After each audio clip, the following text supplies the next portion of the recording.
விசுவாசிக்கிறவரால் நடக்கும் அடையாளங்கள் ஆவன. என் நாமத்தினாலே பிசாசுகளை துரத்துவார்கள், நவமான பாஷைகளை பேசுவார்கள், சர்ப்பங்களை எடுப்பார்கள், சாவுக்கு ஏதான யாதொன்றை குடித்தாலும் அது அவர்களை சேதப்படுத்தாது. வியாதியஸ்தர்கள் மேல் கைகளை வைப்பார்கள், அப்பொழுது அவர்கள் சுஸ்தமாவார்கள் என்றார்.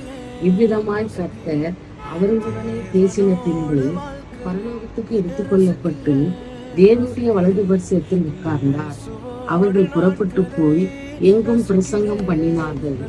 கர்த்தர் அவர்களுடனே கூட கிரியை நடப்பித்து அவர்களாலே நடந்த அடையாளங்களினாலே வசனத்தை உறுதிப்படுத்தினார் என்பதே ஆமென்.